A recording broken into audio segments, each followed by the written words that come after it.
सभी साथियों को नमस्कार। आज हम लोग नवरात्रि के अंतिम दिवस की देवी माता सिद्धदात्री के विषय पर मंथन करेंगे, चिंतन। माता सिद्धदात्री नौ दुर्गा के जो 9 स्वरूप हैं, इनमें साधना के लिए सर्वोच्च उच्च स्वरूप है। इनसे ऊपर कुछ नहीं। यह चेतना की परम शुद्ध अवस्था है। यहां साधक अपनी पूर्णता को प्राप्त कर लेता है, तब उसे माता सिद्धदात्री का आशीर्वाद प्राप्त होता है। माता सिद्धदात्री का जो निवास है वो हमारे मध्य मस्तिष्क के अंदर है, यहाँ पीनियल ग्लैंड है, और यह हमारे संपूर्ण मस्तिष्क मतलब दाएं और बाएं दोनों हिस्से को नियंत्रित और संचालित करती है। सामान्यतः वैज्ञानिकों का मानना है कि हम लोग अपने मस्तिष्क का 3-4% तक इस्तेमाल कर पाते हैं। बाकी और मस्तिष्क का सामर्थ्य हम लोग प्रयोग ही नहीं कर पाते पूरे जीवन। लेकिन माता सिद्धदात्री की जब कृपा होती है, तब हम लोग अपने मस्तिष्क का प्रयोग पूरी तरह से 100% कर पाते हैं। माता सिद्धदात्री हमारे जो संपूर्ण मस्तिष्क को नियंत्रित करती हैं। यह जीव के शिव और शक्ति के पूर्ण मिलन की अवस्था है। मतलब सृष्टि में ऊर्जा और तत्व, इन दोनों के सम्मिश्रण से जो सृष्टि का संचालन होता है ऊर्जा स्वरूप में, यह वही अवस्था है। यहां पर जीव परम सिद्ध हो जाता है। अब उसके लिए द्वैत जैसी कोई चीज नहीं होती। मतलब बिल्कुल ये संभावना खत्म हो जाती है कि मैं अलग हूं और ईश्वर अलग है। इसीलिए इसे निर्विकल्प समाधि का द्वार भी कहा गया है। इस निर्विकल्प समाधि द्वार पर मन पर व्यक्ति का पूर्ण नियंत्रण हो जाता है। जीव सर्व सिद्धियों की प्राप्ति करना सिद्ध कर देता है। मतलब जीव सर्व सिद्धियों को सिद्ध करना, प्राप्त करना शुरू कर देता है। इन सिद्धियों से अवचेतन मन द्वारा, बहुत ध्यान से सुनिए सूत्र, इन सिद्धियों से अवचेतन मन द्वारा प्राण ऊर्जा के सहयोग से इस सृष्टि में जो भी विद्यमान है, कोई भी पद, कोई भी प्रतिष्ठा, कोई भी धन, कोई भी संपत्ति, जो भी इस सृष्टि में विद्यमान है, यह सारी चीजें आप अपनी मानसिक ऊर्जा से प्राप्त कर सकते हैं। ये सभी सिद्धियां ग्रहों के सामर्थ्य से परे आपको प्राप्त होती हैं। अगर मतलब कि कुंडली के अंदर ग्रह आपको कोई चीज के लिए सामर्थ्यवान नहीं भी बना रहे हैं, तो आप, अगर सिद्धदात्री माता की कृपा है आपके ऊपर, तो आप उसे प्राप्त कर लेंगे। इसलिए जिसे सिद्धदात्री माता की कृपा प्राप्त हो जाती है, उस पर ग्रह अपना नियंत्रण छोड़ देते हैं। क्यों छोड़ देते हैं? कारण समझिए कि यह कार्य और कारण को प्रकट करने वाले जितने भी सिद्धांत हैं, उनकी देवी हैं। अतः जो भी कार्य और कारण से चीजें प्रकट और विलुप्त होती हैं, वह विज्ञान साधक को समझ में आ जाता है। यह सिद्धि मात्र आपके लिए नहीं है। अगर आपने इस सिद्धि को कर लिया है, तो आपकी कृपा से किसी दूसरे का भी कल्याण हो सकता है। कोई भी व्यक्ति कितने भी बड़े मानसिक तनाव में हो, अवसाद में हो, अज्ञात भय से भयभीत हो, द्वंद्व चित्त में फंसा हुआ हो, अगर सिद्धदात्री माता की कृपा आप पर है और अगर आपने उस पर कृपा कर दी तो वह सारे बंधनों से मुक्त हो जाता है। ये हमारे मस्तिष्क के हार्मोन के रिलीज होने के पूरे सिस्टम को कंट्रोल करता है। इसीलिए हमको माता सिद्धदात्री के सिद्ध हो जाने के बाद असीम शांति और आनंद की प्राप्ति। यहां तक मैंने विषय को रखा। किसी के मन में कोई विचार आया हो तो आप अपना विचार। नहीं है? स्पष्ट है? आगे बढ़े। स्पष्ट है गुरुजी। चलिए, इससे क्या होता है कि हमारे चित्त में माया को लेकर जो भ्रम की स्थिति जन्म जन्मांतर की होती है, वह भ्रम का शमन हो जाता है, शांत हो जाता है और हमारा मन चेतना और तत्व की ऊर्जा से उसे नियंत्रित करने लगता है। चेतना की ऊर्जा, तत्व की ऊर्जा, इन दोनों को हमारा मन नियंत्रित करने लगता है। मतलब क्या हुआ कि हमारे शरीर के अंदर, हमारे मस्तिष्क के अंदर जो संपूर्ण हार्मोन रिलीज करने की प्रणाली है, जिससे हमारा तंत्रिका तंत्र, हमारा मेटाबॉलिज्म, हमारे organ, heart, kidney, pancreas, intestine, brain, eye, जितने भी ऑर्गन हैं, ये सारे के सारे कब किसको कौन सा हार्मोन चाहिए, कब किसको कौन सा कमांड चाहिए, कब किसको रिपेयर करने की जरूरत है, यह माता सिद्धदात्री के सिद्ध कर लेने के बाद आपका मस्तिष्क स्वतः डिसाइड करने लगता है। फिर आपको इसके बाद किसी अन्य पर आश्रित होने की जरूरत नहीं। कैसे करता है? क्योंकि जब माता सिद्धदात्री को आप सिद्ध कर लेते हैं तो आपके ब्रेन को कंट्रोल करने वाले दो ग्लैंड, पिट्यूटरी और पीनियल, ये स्वतंत्र नहीं रह जाते। इस पर आपका मध्य मस्तिष्क अपना नियंत्रण बना लेता है। फिर वह मध्य मस्तिष्क आपके पिट्यूटरी ग्लैंड से कब क्या काम लेना है, पीनियल ग्लैंड से कब क्या काम लेना है, ये डिसाइड करने लगता है। और ये जब व्यक्ति डिसाइड, हमारा मस्तिष्क करने लगता है, तो क्या होता है कि ऐसे सिद्ध व्यक्ति का जैविक घड़ी, ये जो हमारी आयु बढ़ती जा रही है ना जैविक कारणों से, ये जैविक घड़ी पर व्यक्ति का नियंत्रण हो जाता है, आयु वहीं रुक जाती है। तीव्र साधना से आयु रिवर्स भी हो जाती है।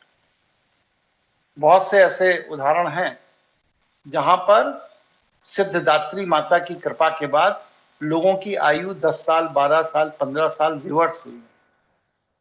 बलजीत जी की एक चाची थी, बलजीत जी ने उसका दृष्टांत भी कई बार दिया।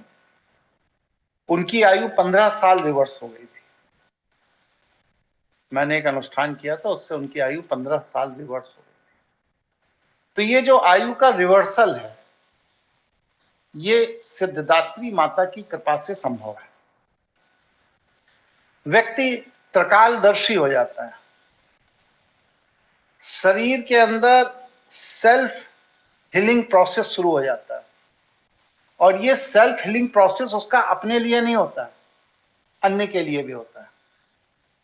ऐसा व्यक्ति जिसे सिद्धदात्री माता ने सिद्ध कर लिया हो, ऐसा व्यक्ति किसी को भी ठीक कर सकता है बिना दवा। दर्जनों केस आप संस्थान में देखते हैं, लोग आते हैं हताश, निराश, मेडिकल साइंस से परेशान होकर के, और अपने यहाँ संस्थान के अंदर माता की कृपा होती है, भगवान शिव की कृपा होती है, और वो बिना किसी दवा के पूरी तरह स्वस्थ हो जाते हैं। इस सिद्ध किए हुए व्यक्ति को किसी को ठीक करने के लिए किसी दवा की जरूरत नहीं, और आप अपना ही नहीं अन्य का भी रोग ठीक कर सकते हैं, और उसके लिए अन्य को आपके सामने होना जरूरी भी नहीं है। पृथ्वी के किसी भी कोने में वह व्यक्ति है और आप कहीं भी बैठे हों, अगर आपने इस माता का आशीर्वाद पा रखा है तो आप वहीं पर बैठे बैठे उसको ठीक कर सकते हैं। ये मस्तिष्क की इलेक्ट्रोमैग्नेटिक फ्रीक्वेंसी पर काम करता है, और जो मस्तिष्क की इलेक्ट्रोमैग्नेटिक फ्रीक्वेंसी है, इसके लिए दूरी की कोई सीमा नहीं है। दीवार हो, दरवाजा हो, पर्दा हो, समुद्र हो, तूफान हो, पहाड़ हो, पर्वत हो, कोई मर्यादा नहीं है। अगर आपने अपने मस्तिष्क से इलेक्ट्रोमैग्नेटिक फ्रीक्वेंसी भेज दी किसी के कल्याण के लिए, तो वह कहीं भी होगा, उसका कल्याण हो जाएगा। ये अष्टम आयाम की ऊर्जा है। इसकी मदद से कोई भी व्यक्ति कहीं भी बैठकर किसी का भी कल्याण कर सकता है। किसी के भी ग्रह दोषों से उत्पन्न ऊर्जा का शमन कर सकता है। किसी के प्रारब्ध में जो सुख नहीं है वह सुख भी उसे दे सकता है। ऐसे साधकों की जीवनी ऊर्जा उधर्वगामी हो जाती है। लेकिन कब?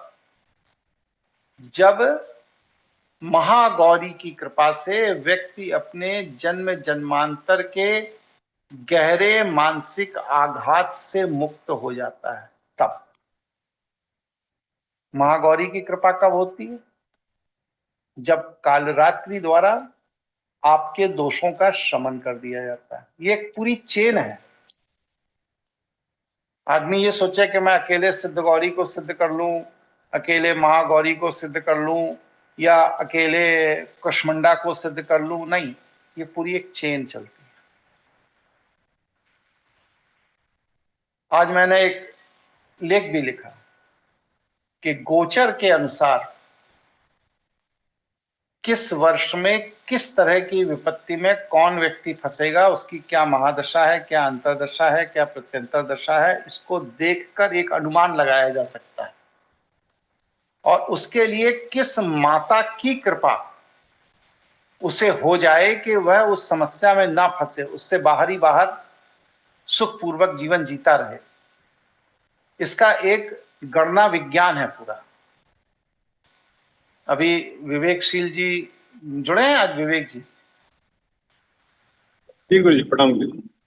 हाँ, विवेक जी ने आज दिन में समय देकर के अपनी गणना कराई है। विवेक जी, पूरा 9 दिन का आपका पाठ्यक्रम पूजा पद्धति का मैंने बनाकर जो भेजा, उसे पढ़ने का मौका मिला आपको? जी गुरु जी, प्रणाम। पढ़ा? तो उसको पढ़ने के बाद आपको पूरा उसका विज्ञान समझ में आ गया होगा कि कैसे कैसे क्या क्या होता है ना? जी जी गुरु जी, जी गुरु जी। तो इस तरह से हर संवत्सर अलग अलग होते हैं। इस समय 5 वर्ष तक अच्छे संवत्सर नहीं है। इस समय रुद्र संवत चल रहा है, और 2030 तक इसी तरह, जैसे मिडिल ईस्ट में मारकाट मची है, शेयर बाजार एकदम कोलैप्स कर गया है, फाइनेंशियल क्राइसिस आ गई है, हर जगह त्राही त्राही मची है, कहीं गैस नहीं मिल रहा है तो किसी को पानी नहीं मिल रहा है, तो किसी को अनाज नहीं मिल रहा है। ये विपत्ति अभी बढ़ेगी, और जैसे जैसे ये विपत्तियां बढ़ेंगी वैसे वैसे व्यक्ति को देव ऊर्जा के अधीन जाना पड़ेगा। मजबूरी है। अगर आप अपने देव ऊर्जा के अधीन नहीं जाएंगे तो अपना सर्वनाश करके बैठ जाएंगे। उदाहरण दूं कैसे? बताइए भाई, दूं उदाहरण? जी गुरु जी। जी गुरु जी। लोगों ने पूरे जीवन की पूंजी लगा करके दुबई में अपनी संपत्ति खरीद ली।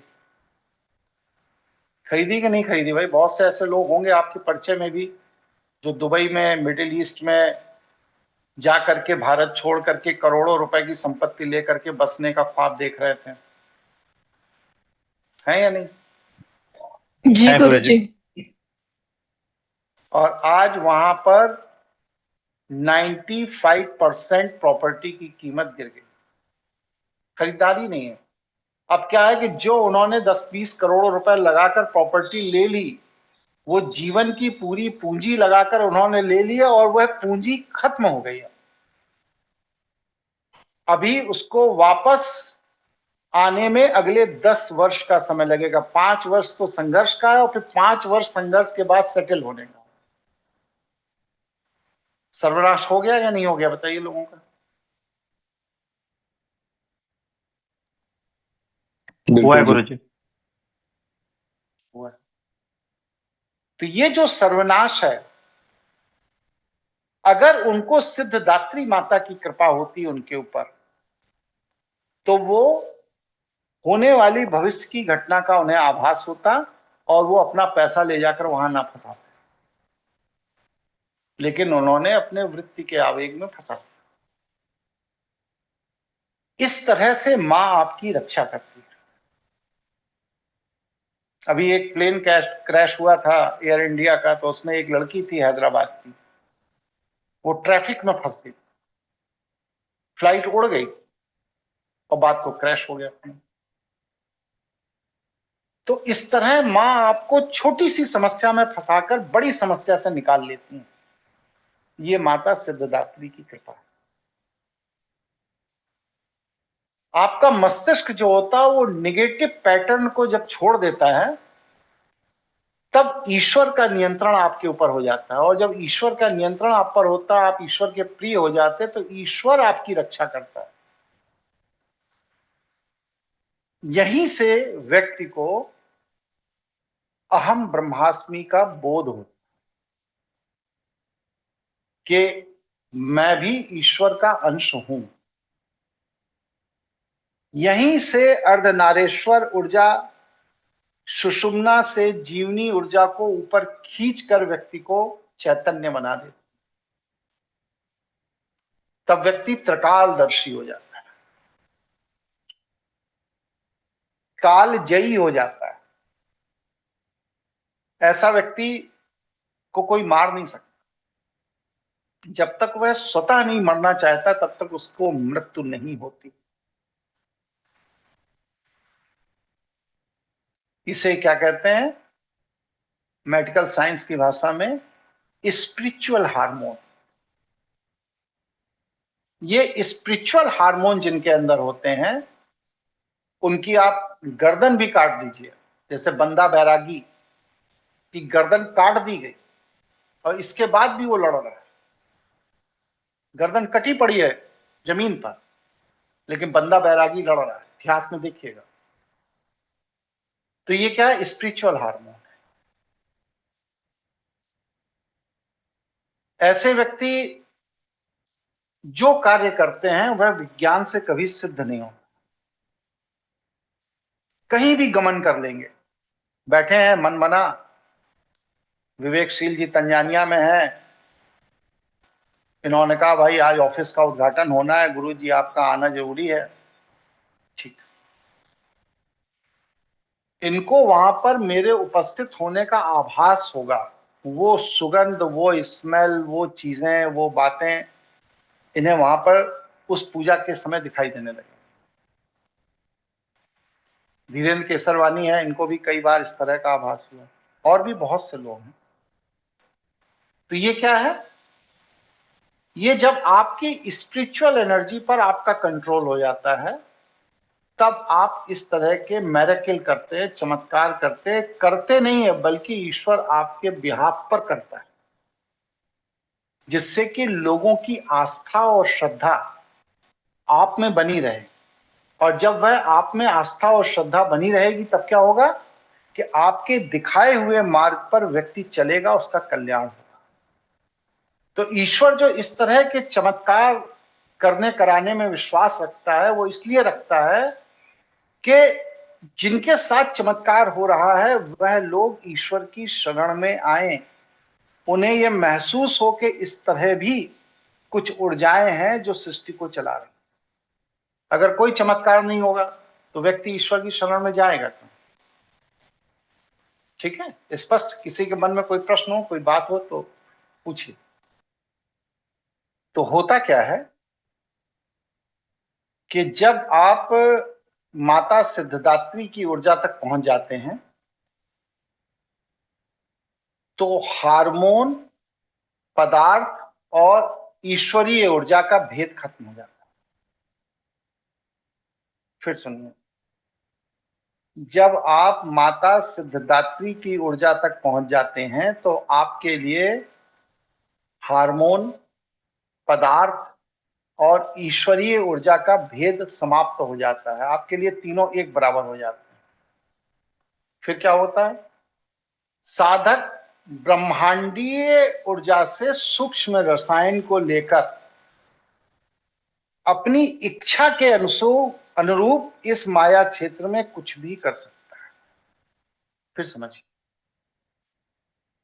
साधक ब्रह्मांडीय ऊर्जा से सूक्ष्म रसायन को लेकर अपनी इच्छा के अनुरूप इस माया क्षेत्र में कुछ भी कर सकता है, कुछ भी।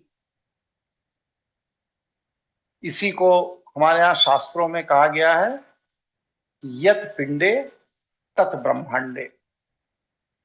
हमारे पिंड में वह सभी सामर्थ्य है जो इस ब्रह्मांड के अंदर मौजूद है।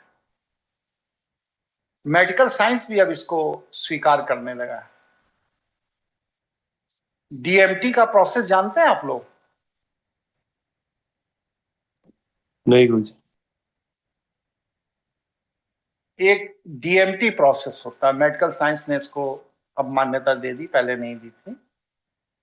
इसको कहते हैं डाई मैथाइल ट्रेपामीन, ड्राई मैथाइल ट्रेपामीन। पहले ये डिटेक्ट नहीं होता था क्योंकि इन लोगों का साइंस उस दूरी तक गया नहीं। अब ड्राई मैथाइल ट्रेपामीन जो है, इसको इन लोगों ने क्या कहा कि ये स्प्रिट मॉलिक्यूल है, मतलब अदृश्य मॉलिक्यूल है। कहां से निकलता है? हमारे पीनियल ग्लैंड से निकलता है। अब जब ये ड्राई मैथाइल ट्रेपामीन हमारे पीनियल ग्लैंड से रिलीज होता है तो इसके बाद हमारे मस्तिष्क के अंदर वह सामर्थ्य पैदा हो जाता है जो देश, काल, परिस्थिति, समय, बोध, इन सब की मर्यादाओं को तोड़ सकता है। ऐसे व्यक्ति के लिए कुछ भी चीज असंभव नहीं है। ये पुरुषार्थ की चतुर्थ और पंचम मर्यादा है। जैसे वशिष्ठ ऋषि थे, सतयुग के बाद द्वापर आना चाहिए था, फिर त्रेता आना चाहिए था, फिर कलयुग आना चाहिए था। चतुर्युग की यही व्यवस्था है। लेकिन उन्होंने अपने इसी ऊर्जा से काल क्रम को बदल दिया। सतयुग के बाद त्रेता आया, फिर द्वापर आया, तब कलयुग आया। काल क्रम को ही बदल दिया। इसी तरह विश्वामित्र जी हैं, उन्होंने रघुवंश के एक राजा थे सत्यव्रत जी, उनको स्वर्ग का सिंहासन देने का कमिटमेंट किया। इंद्र ने उनको स्वर्ग में घुसने नहीं दिया। तो माता सिद्धदात्री की कृपा से जो उनको मानसिक शक्तियां प्राप्त थी, उससे उन्होंने एक नया स्वर्ग बनाने का निर्णय लिया और अपने विकारों की वृत्ति के आवेग में वह उस कार्य को पूरा नहीं करता, लेकिन निर्णय लिया और निर्णय लेकर के उन्होंने 118 प्रकार के जीव जंतु, पशु पक्षी, वनस्पति की उत्पत्ति। मतलब क्या है कि अगर माता सिद्धदात्री की कृपा आपके ऊपर हो जाए तो आप इस ब्रह्मांड के पैरेलल एक दूसरा ब्रह्मांड भी निर्मित कर सकते हैं, क्योंकि आप और ब्रह्म में फर्क नहीं रह जाता। यह सामर्थ्य ईश्वर ने आपको दे रखा है। माता सिद्धदात्री को पसंद क्या है, यह भी समझिए।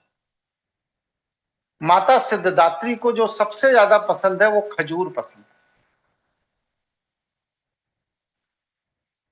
तिल की बनी हुई चीजें भी पसंद है, पंचामृत पसंद करती हैं वो,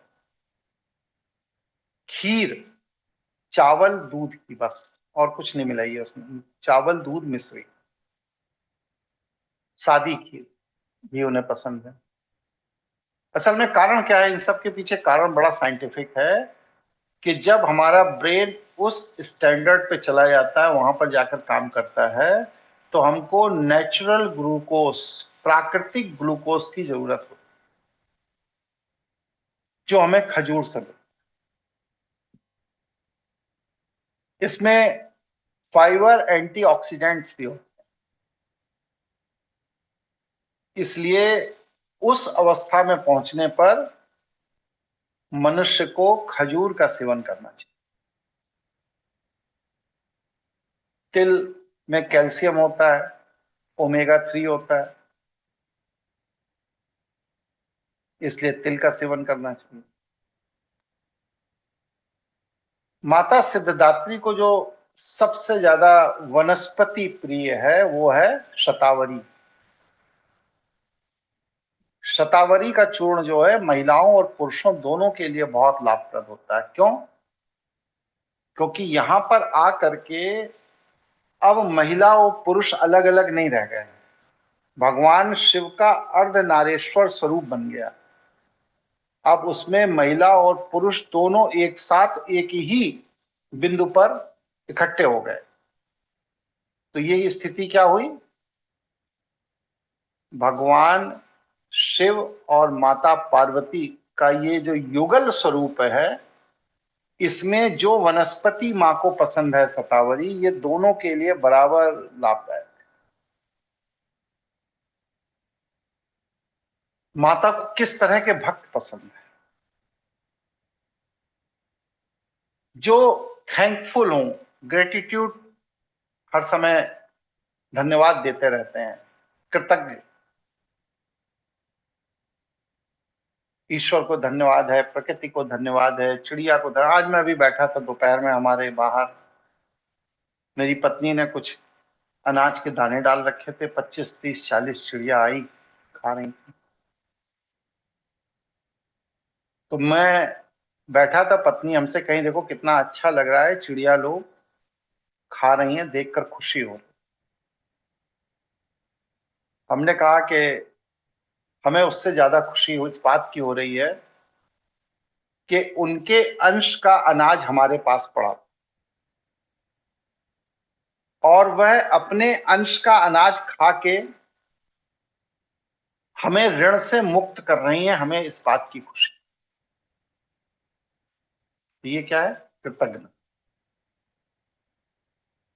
आप किसी को दे भी रहे हैं और देने का एहसान भी, क्या आप ले रहे हो, ये मेरे ऊपर बहुत बड़ा एहसान कर रहे हो, ये भाव जब आपका हो जाता है तो आप कृतज्ञ हो। दुनिया में यही दान सबसे सफल दान है।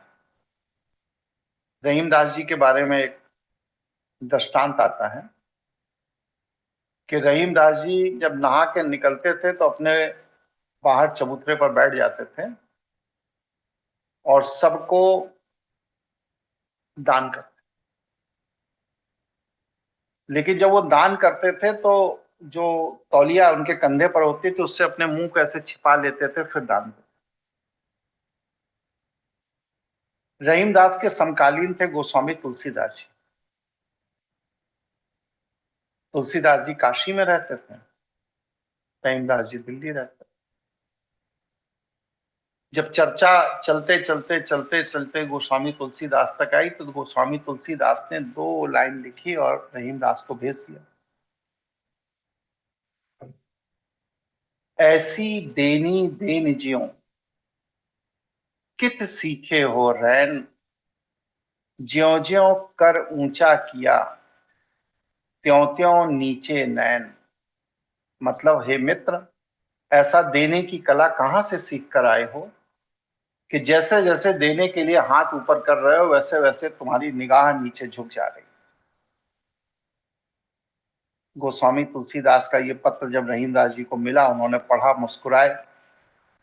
उन्होंने उसी पत्र के पीछे जवाब लिखकर भेजा, देनहार कोई और है, भेजत जो दिन रैन, और लोग भरम हम पर करत, तासे नीचे नैन।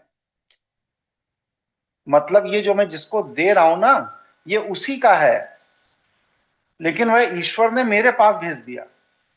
अब मैं उन्हें दे रहा हूं तो वह ये समझ रहे हैं कि मैं दे रहा हूं। इस बात की मुझे शर्म है, शर्मिंदगी है, इसलिए मैं अपनी नजर को छिपा रहा हूं। ये जो स्तर हो जाता है व्यक्ति का। अभी एक घटना घटी कि एक मित्र ने दूसरे मित्र की जीवन रक्षा के लिए अपनी किडनी दान कर दी।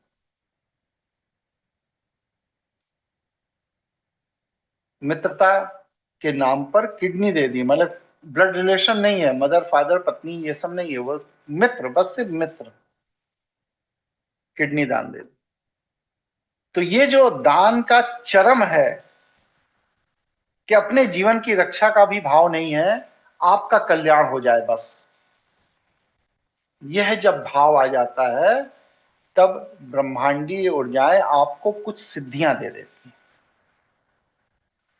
फिर उन सिद्धियों की कृपा से आप इस सृष्टि में कुछ भी कर सकते हैं, किसी का भी कल्याण कर सकते हैं। कोई भी व्यक्ति ऐसा नहीं है जो आपकी कृपा के अधीन ना हो।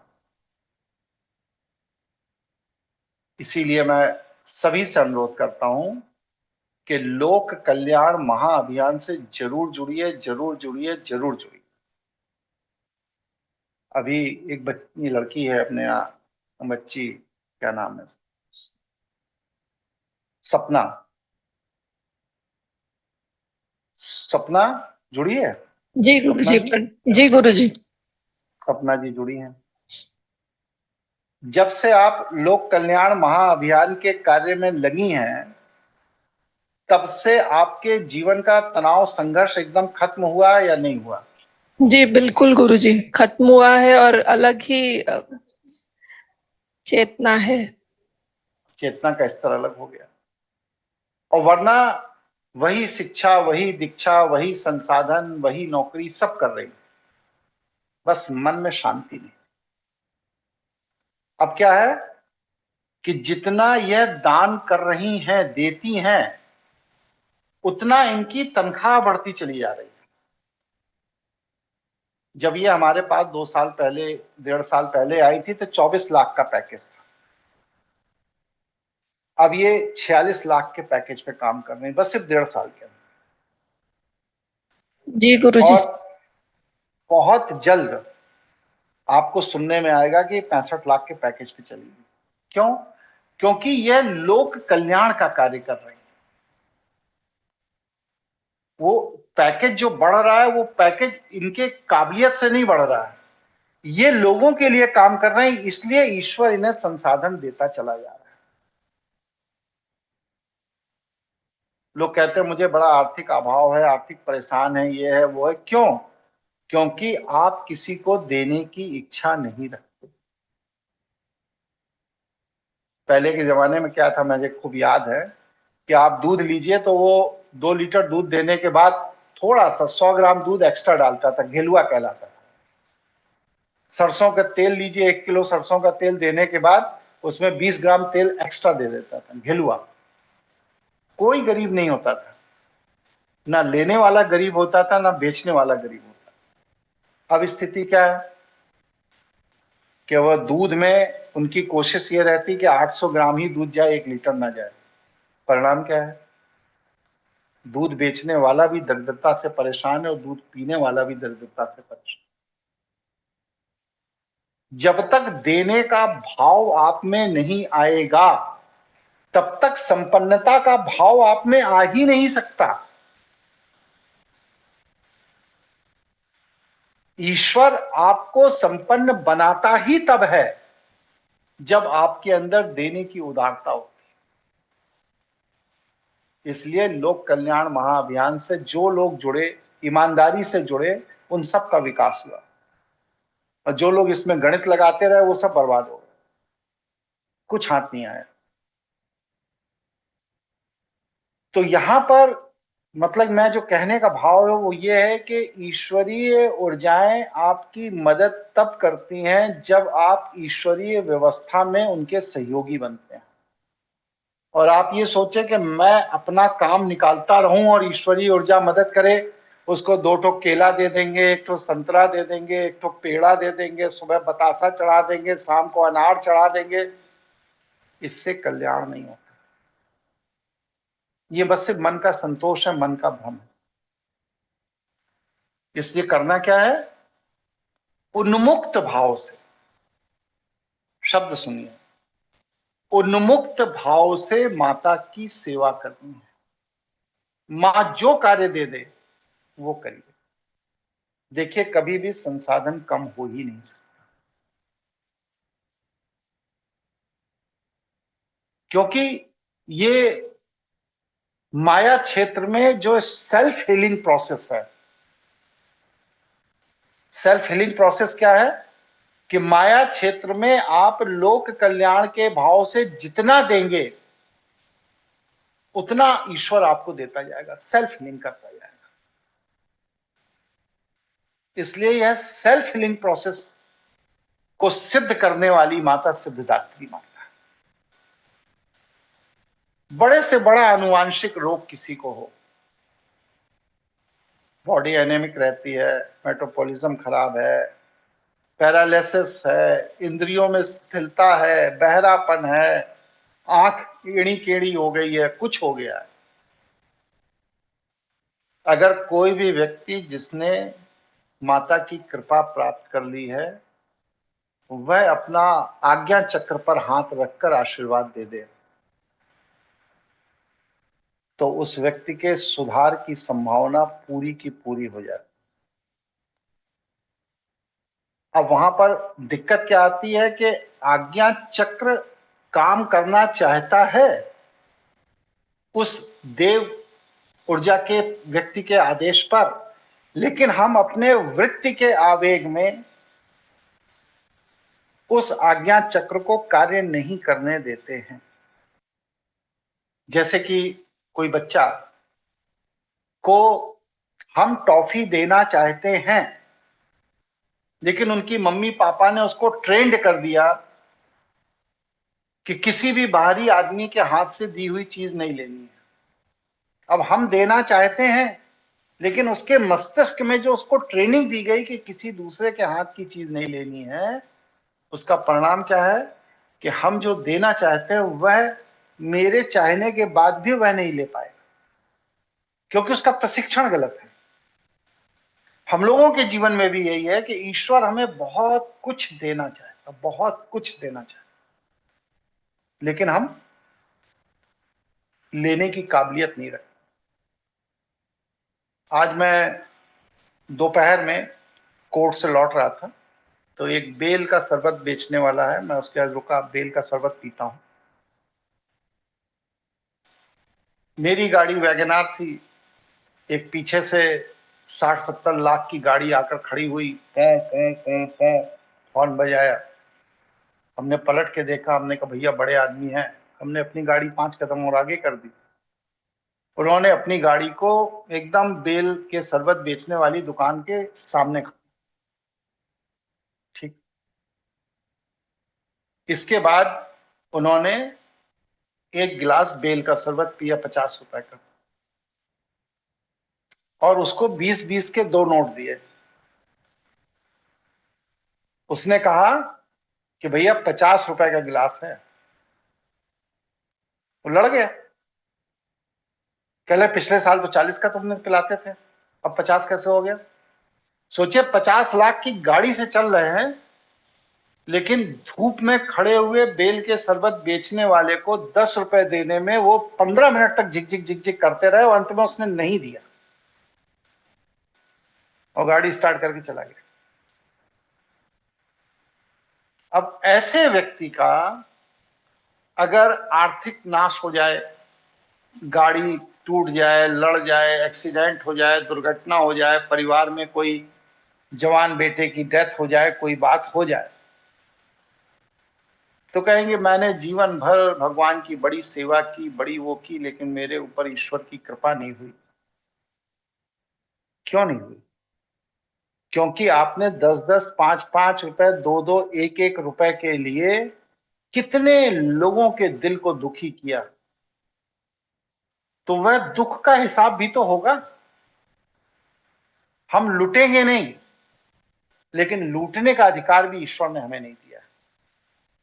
करना यह चाहिए था कि वो उतरते, पूछते भैया बेल का शरबत कितने का है, वो बताता 50 रुपए का। अरे भाई पिछले साल तो 40 का था। वो नहीं भैया 50 ही लगेगा। ठीक है कोई बात नहीं, जब बेल सस्ता हो जाएगा तब पी लेंगे, या फिर 50 का पी करके 50 रुपए दे लेंगे। अभी नया नया बेल आ रहा है, नया नया सीजन है, 15-20 दिन में बेल आने लगेगा, फ्रीक्वेंटली सस्ता हो जाएगा। लेकिन इसी तरह हम लोग छोटी छोटी चीजों में बहुतों के दिल को दुखी करके बहुत सारा पाप कमा लेते हैं।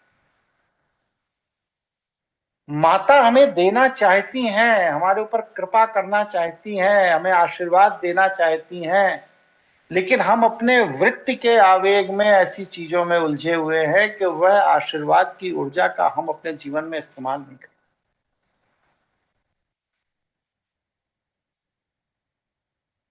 स्पष्ट? किसी के मन में कोई भ्रम, कोई शंका हुई हो, पूछिए। स्पष्ट है गुरुजी।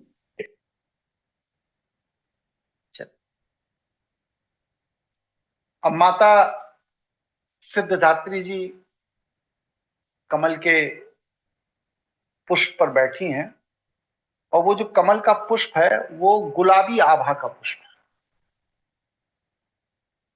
और गुलाबी आभा के ही वस्त्र पहनते।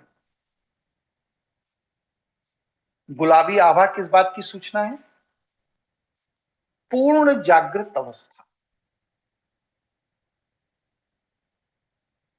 येलो क्या है? जागृत अवस्था। सफेद क्या है?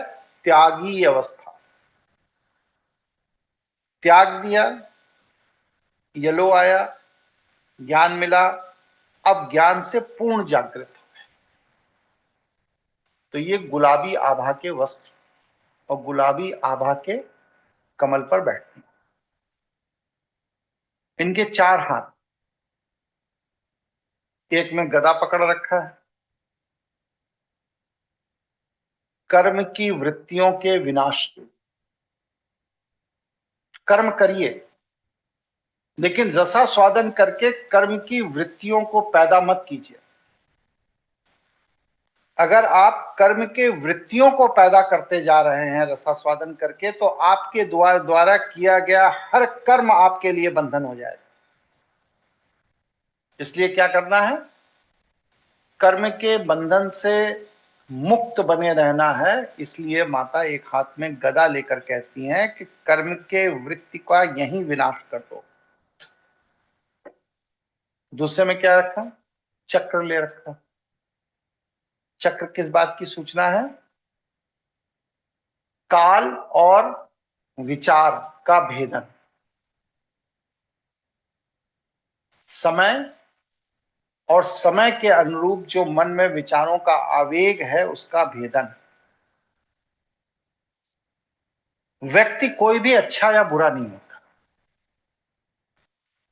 व्यक्ति के विचार के कारण वह आपके साथ जैसा व्यवहार करता है, वह व्यवहार से आप उसे अच्छा या बुरा मान लेते हैं। इसलिए क्या करना है? निर्लिप्त होना है। दान करना है, निर्लिप्त भाव से करना। जब आप दान निर्लिप्त भाव से करते हैं तो आपको पूर्णता प्राप्त होती है, और जब पूर्णता प्राप्त होती है तब आपके कार्य ईश्वर करने लगता है, और जब आपके कार्य ईश्वर करने लगता है तब क्या होता है? आपको किसी भी कार्य के लिए चिंता करने की जरूरत नहीं होती। समस्या के पैदा होते ही समाधान के सारे विकल्प ईश्वर आपके सामने खोल देता है। सैकड़ों उदाहरण है हम लोगों के बीच में। समस्या आई, तुरंत समाधान दिया गया। ये ईश्वर की। यहां तक मैंने अपनी बात को रखा। किसी के मन में कोई विचार बताइए।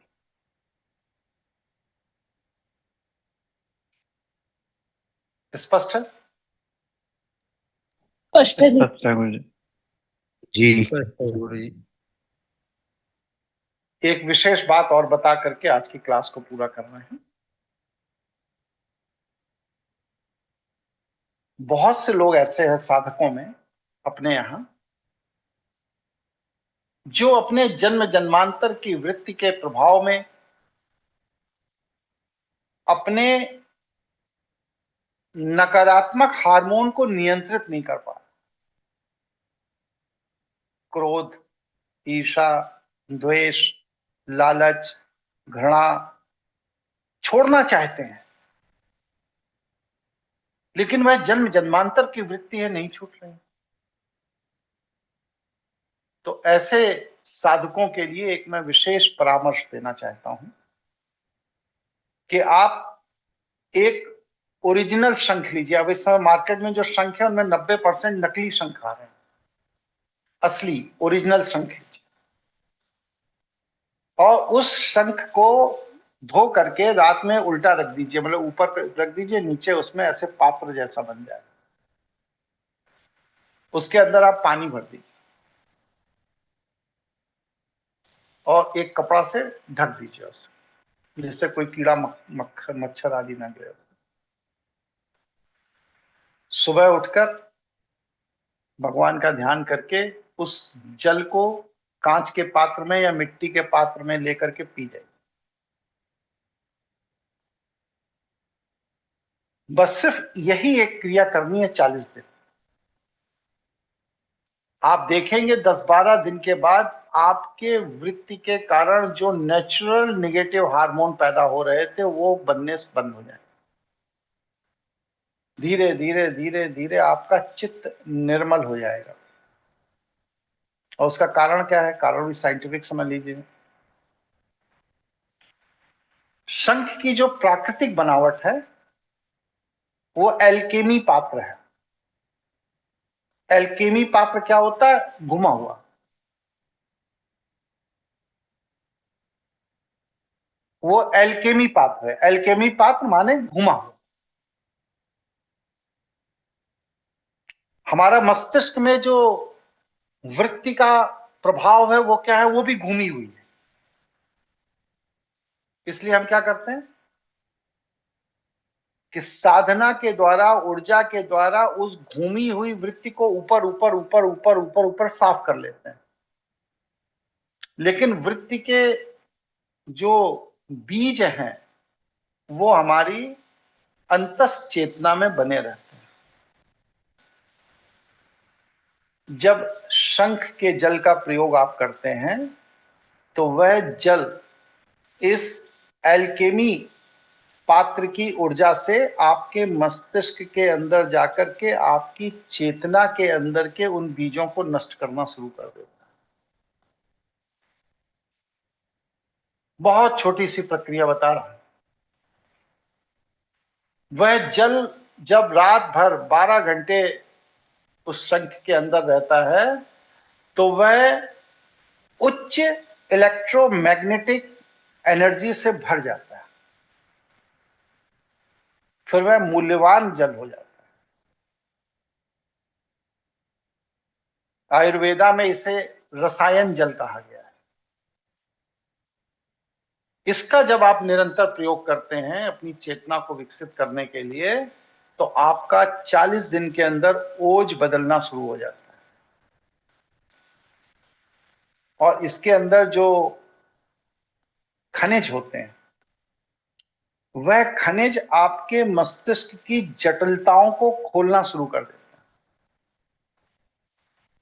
परिणाम क्या होता है कि शंख का जल आपके जन्म जन्मांतर के वृत्तियों को ढूंढ ढूंढ कर धो धोकर शरीर से बाहर निकाल देता है। और जब ये जन्म जन्मांतर के वृत्तियों को बाहर निकाल देता है फिर उसका परिणाम क्या होता है कि आपकी गट में, आपकी आंतों में जो जन्म जन्मांतर के विचारों के कारण पड़ा हुआ अनाज सड़ रहा होता है, जो आपके वृत्तियों को बल देता है, वह सड़ने वाला अनाज भी आपके आंतों को छोड़ के बाहर निकल जाता है और आपका चित्त इसलिए निर्मल हो जाता है क्योंकि आपका गठ निर्मल है। चित्त की वृत्ति हमारी आंतों में छिपी होती है, मस्तिष्क में नहीं होती। मस्तिष्क तो उस वृत्ति के अनुसार कार्य करता है। साधना से हम मस्तिष्क की ऊर्जा को विकसित कर लेते हैं, लेकिन गठ के अंदर, आंतों के अंदर चित्त की वृत्ति के कारण जो नकारात्मक हार्मोन होते हैं उनको हम नष्ट नहीं कर पाते। इनको नष्ट करने का काम शंख का जल करता है। रात्रि में भर कर रख दीजिए, सुबह खाली पेट पी लीजिए। 40 दिन तक इसे आप करिए, देखिएगा आपकी वृत्ति स्वतः बदलनी शुरू होगी। किसी के मन में कोई प्रश्न, कोई जिज्ञासा, कोई विचार, कोई शंका पैदा हो तो बताइए। गुरुजी प्रणाम। गुरुजी धीरू बोल रहे हैं। गुरुजी, असली शंख की पहचान कैसे होती है?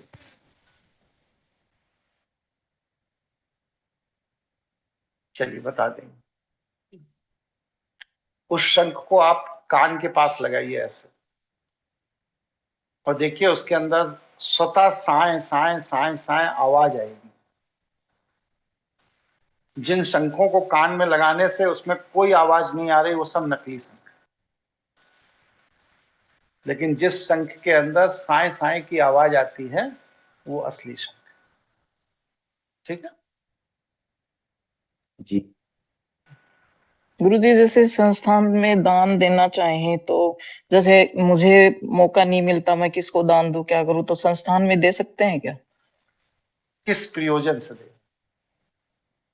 अगर कोई ऐसा प्रयोजन है कन्याओं के विवाह के लिए, तो जो अभी हम कर नहीं रहे हैं, जब हम करेंगे तब ले लेंगे। अच्छा, इस इसमें समय प्रयोजन होना संस्था, जरूरी? अच्छा। हाँ बिल्कुल, अभी संस्था जो है जी। एक लंगर शुरू करने जा रही है, भोजन की व्यवस्था।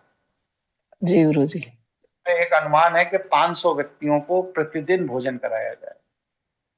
जी। तो अगर आपको उसमें कुछ सहयोग करना है तो आप जी गुरुजी। दाल दे दीजिए, चावल दे दीजिए, आटा दे दीजिए, जो भी आपको देना है दे दीजिए। तो तो हमारे यहाँ इसका प्रयोजन होते हैं, जैसे जैसे पहले हमारे यहाँ वृद्ध लोगों को चश्मे बांटे गए थे, तो उसमें लोगों के सहयोग से पैसा लेकर बांटा गया। फिर बच्चों को, गरीब जी। बच्चों को स्कूल बैग बांटे गए, उसके लिए लोगों ने सहयोग दिया, स्कूल बैग बांट दिए गए। तो इस तरह हमारे यहाँ प्रयोजन होता है। ऐसे नहीं है कि आप दान दे दीजिए और हम लेके रख लें, ये हमारे यहाँ नहीं। ठीक है। नहीं गुरुजी, मैं ऐसे नहीं सोच रही, क्योंकि संस्थान है तो आप दान करते ही रहते हैं, सहायता करते ही हैं सभी की। तो इसकी जानकारी मुझे कैसे मिलेगी कि अभी संस्थान में किसके जब लिए हम दान? जब हम अपना काम शुरू करेंगे तो जी। उसकी एक सूचना सबको देंगे। जी गुरुजी। और अब की बार इस पूरी व्यवस्था को चलाने की जिम्मेदारी स्वप्ना जी को और सुशील जी को दी है मैंने। ये जी। दोनों लोग संयुक्त रूप से इसके लिए प्रयास कर रहे हैं। तो जब ये जी गुरुजी। भोजन की व्यवस्था हम लोग शुरू करेंगे तब जी। आप उसमें सहयोग बिल्कुल करिए। जब कोई जी। कार्यक्रम हो तो ही सहयोग करिए, अनावश्यक पैसे की जरूरत नहीं। अब इसमें देवियों का परिचय भी हो गया, पात्रों का परिचय हो गया, असुरों का परिचय हो गया, पूरे के पूरे वैज्ञानिक पहलू बता दिए गए। अब इसमें एक चीज छूटी हुई है, मेधा ऊर्जा से प्रज्ञा ऊर्जा में कैसे शिफ्ट हुआ जाता है, ये पूरा विज्ञान बचा हुआ है। तो क्या आप लोग मेधा ऊर्जा से प्रज्ञा ऊर्जा में शिफ्ट होने के विज्ञान को भी जानना चाहते हैं, या दुर्गा सप्तशती का कोर्स यहाँ पूरा हो गया है, अब यहीं पर छोड़ दिया जाए? क्या इच्छा है आपने? गुरुजी प्रणाम, अशोक बात कर रहा था। एक प्रश्न था मेरा गुरुजी कि वायु तत्व की जो ऊर्जाएं होते हैं तो ये किस मात्रा के उसमें से संचालित होते हैं? ये वायु तत्वीय ऊर्जाएं जो होती हैं, ये वायु तत्व की देवी कौन है बताइए। वीडियो देख तो नहीं पाए हैं गुरुजी। हम बता रहे, वायु तत्व की देवी है कालरात्रि, माता कालरात्रि के अधीन है। ठीक है। जी गुरुजी, ठीक, धन्यवाद। ठीक, नमस्कार। प्रणाम गुरुजी। प्रणाम गुरुजी। प्रणाम गुरुजी। प्रणाम गुरुजी। प्रणाम गुरुजी। प्रणाम गुरुजी। प्रणाम गुरुजी।